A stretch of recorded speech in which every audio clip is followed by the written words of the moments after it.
Salut mes amis. Alors, je fais une vidéo, essai, réflexion partagée avec vous, dans la foulée de ce que j'ai fait hier, qui était une vidéo sur l'instinct vital nécessaire pour que la France redevienne une grande nation. Et dans cet instinct vital, j'appelle les Français, en tout cas les auditeurs, les spectateurs de cette vidéo, à faire leur introspection. C'est-à-dire que, est-ce qu'il n'y a pas aujourd'hui un avachissement des Français, de certains Français, et notamment une espèce de paresse à s'élever au niveau d'une grande nation, et une tentation du ressentiment, hein.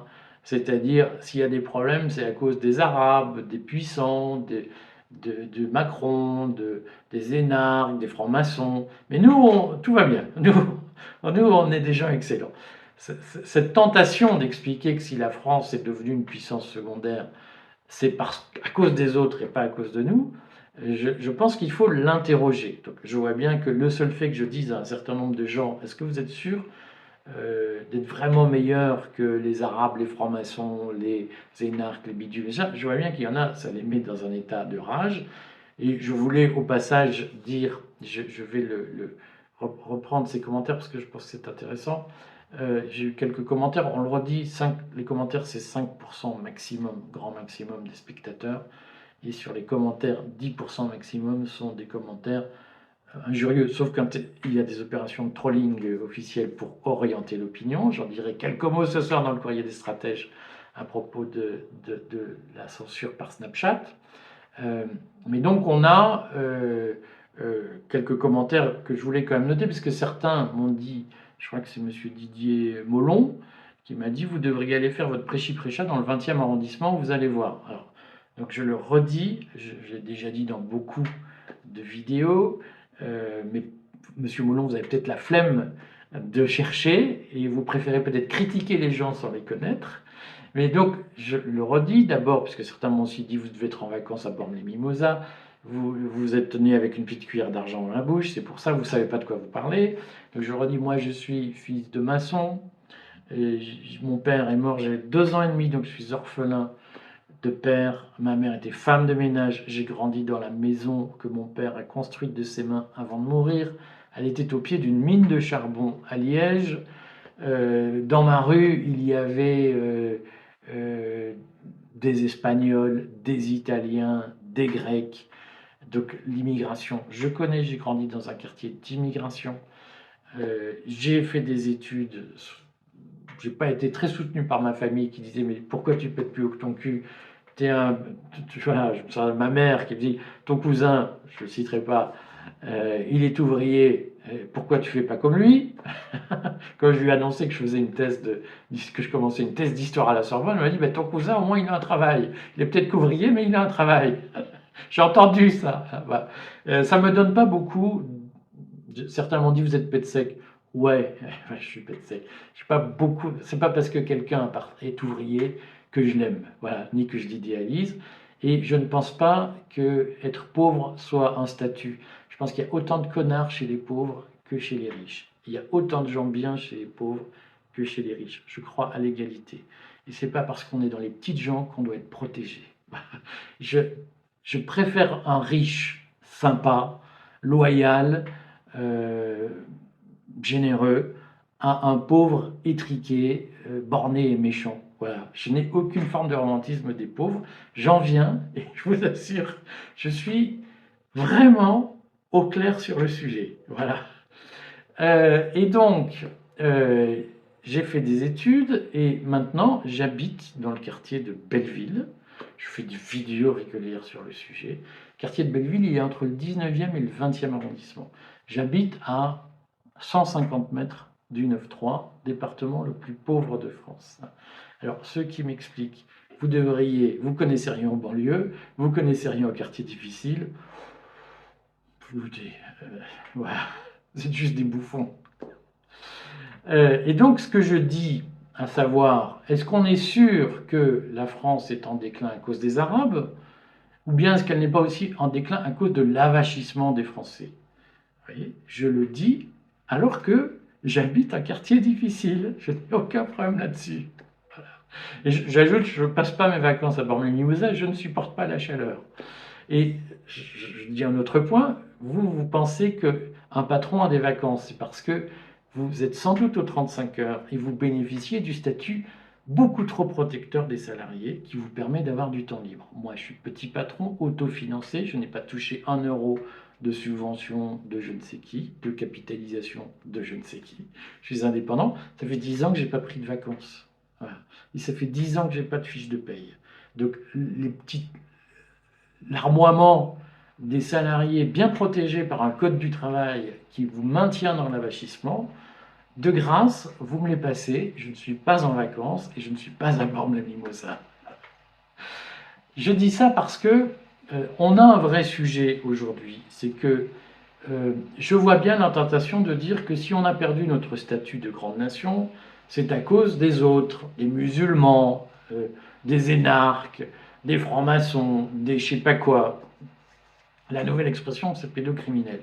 Moi, je voudrais quand même dire que l'affaiblissement de la France, il est dû à l'étouffement de son instinct vital.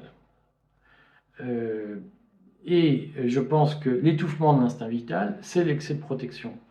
La sécurité sociale est une plaie qui a complètement avachi les Français. Cette fausse idée de la solidarité, selon laquelle il faudrait aider les gens sans contrepartie, sans rien leur demander, est une cause d'avachissement. Et je pense que c'est beaucoup plus la protection sociale, la sécurité sociale déresponsabilisante. On peut avoir des protections sociales responsabilisantes. On en a eu dans les années 30 en France, ça marchait très bien. J'ai fait une vidéo pour expliquer comment la sécurité sociale déresponsabilise les gens et favorise la paresse et les déficits d'ailleurs. On peut avoir une protection sociale responsabilisante. En France, depuis 1945, on a fait le choix d'avoir, même dès 1941, sous Vichy, mais Vichy l'avait fait avec parcimonie, la 4ème République va le faire avec beaucoup plus de modération qu'on ne le dit aujourd'hui. Sous Mitterrand, ça va commencer à être le grand n'importe quoi, mais à partir de 1945, on fait le choix d'avoir une protection sociale qui est un monopole d'État, qui ne fait pas de gestion du risque et qui va déresponsabiliser la France et va petit à petit amener à cette espèce de grande démission à laquelle nous assistons. Ça, c'est ma conviction. Maintenant, j'ai un sujet sur lequel j'aimerais que vous m'aidiez. C'est que j'ai fait une vidéo il n'y a pas longtemps pour dire qu'est-ce que c'est que la nation, selon vous. J'ai eu beaucoup de réponses, je vous remercie d'avoir répondu, de façon très constructive d'ailleurs. Et j'ai eu des réponses sur, globalement je vais les synthétiser, une majorité de réponses disant « Être français, c'est adhérer au roman national français ». Et j'ai besoin d'aide pour comprendre ce que ça veut dire. Parce que le roman national français, en réalité, c'est une expression extrêmement ambiguë. On voit bien intuitivement ce que ça veut dire, c'est Vercingétorix, Clovis, Jeanne d'Arc, Louis XIV, l'Ancien Régime, un petit peu l'Empire un peu, la République un peu. Quand j'évoque les sujets, quand j'évoque le contenu du roman national, que je dis, mais attendez, voilà ce qui s'est passé à telle époque, je l'ai fait par exemple sur De Gaulle, j'ai fait plusieurs vidéos sur De Gaulle, et je vois que des gens ne savent pas ce qu'est le roman national français, c'est-à-dire qu'ils pensent que ce qu'ils ont entendu sur TF1, c'est le roman national. Le roman national est fondé sur beaucoup d'erreurs historiques ou de malentendus historiques. Je prends un exemple. De Gaulle, la semaine de travail sous De Gaulle, c'était 48 heures. Il faudra attendre la grande grève de 68 pour que les salaires augmentent. Donc il y a énormément de problèmes sociaux. Enfin, en tout cas, le régime gaulliste est un régime qui est très orthodoxe, libéral, et qui demande beaucoup d'efforts aux gens. Des semaines de 48 heures, mal payées, très peu de semaines de congés. De mémoire, c'était 3 semaines de congés payés encore à l'époque. C'est les accords de Grenelle, imposés en 68 par la CGT, qui vont changer les choses. C'est la CGT qui va obtenir des grandes conquêtes sociales dont aujourd'hui les gens se targuent en disant c'est grâce à De Gaulle. Non, ça a été fait contre De Gaulle au prix d'une très lourde grève. Et je vois bien que plein de gens, quand on leur parle de la sécurité sociale, n'en connaissent pas l'histoire, ne savent pas que c'est sous Vichy que ça a commencé, ne savent pas que lorsque l'assurance maladie apparaît en 1945, l'assurance maladie ne prend en charge que 20% des soins. 80% des soins sont encore pris en charge par des mutuelles, des complémentaires privés, comme on dit aujourd'hui. Très peu de gens connaissent l'histoire de la Révolution, sont convaincus que c'est 10 francs-maçons qui l'ont faite, alors que c'est pas du tout comme. Très peu de gens savent ce qu'était l'Ancien Régime, ce qu'était la féodalité, ce qu'était le système des privilèges. Je vois plein de gens gueuler contre les privilèges de l'énarchie, de Macron, à juste titre, mais qui me disent l'Ancien Régime c'était mieux. Mais enfin, l'Ancien Régime, mon gars, tu travaillais essentiellement pour payer les pensions des nobles qui ne foutaient rien de la journée. C'était ça quand même la base du régime. Hein. Bon. Donc je vois bien que le roman national, c'est quelque chose qui est un peu fourre-tout. Moi j'ai une question sur le sujet, être français, c'est adhérer au roman national. Mais le roman national, on l'arrête en quelle année? C'est-à-dire que dans les années futures, qui pourra participer à la rédaction du roman national? Est-ce que les Arabes des quartiers qui sont nés ici, dont les parents sont nés ici, qui progressivement s'intègrent, en réalité, je vois qu'il y a des fantasmes, les gens qui me font un commentaire sur le 20e arrondissement, terre sauvage, c'est le mec, vous devriez y aller, ça ne correspond à rien à la réalité. Je me souviens au moment des émeutes d'avoir fait une vidéo dans Montreuil, des gens me disant mais Montreuil ça peut pas être ça, c'est beaucoup trop calme, vous nous mentez, vous êtes un agent du macronisme.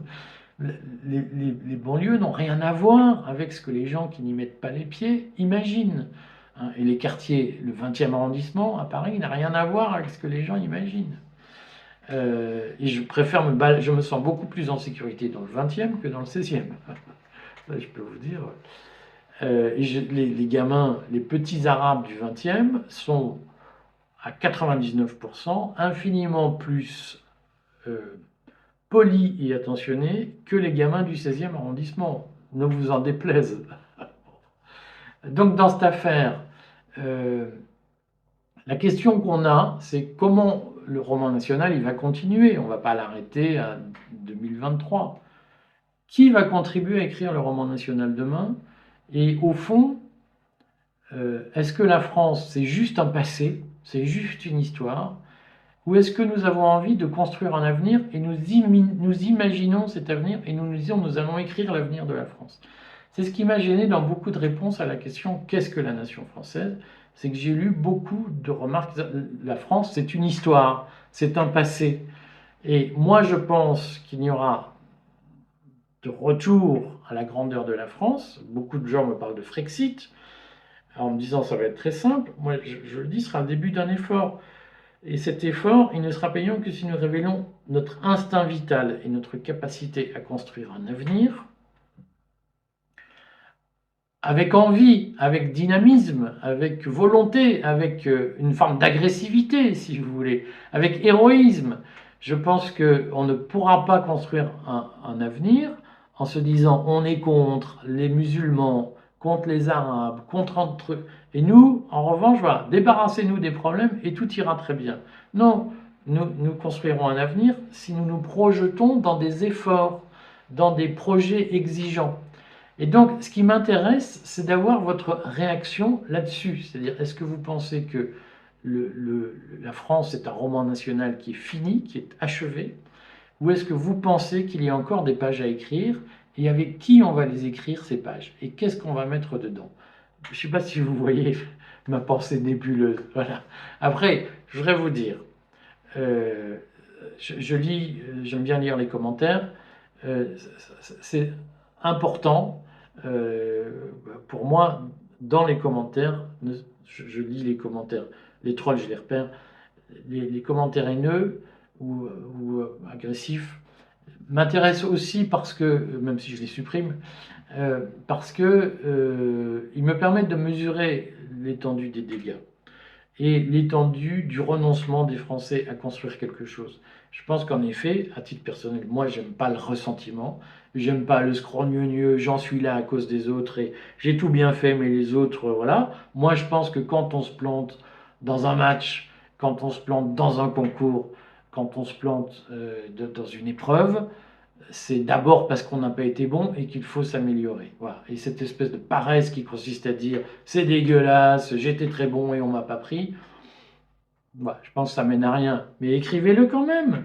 Je trouve ça instructif de voir la pénétration des idées portées par les gens qui vous tirent vers le bas. C'est une façon de voir à peu près où nous en sommes. Allez, merci de votre aide. Commentez s'il vous plaît, mes amis.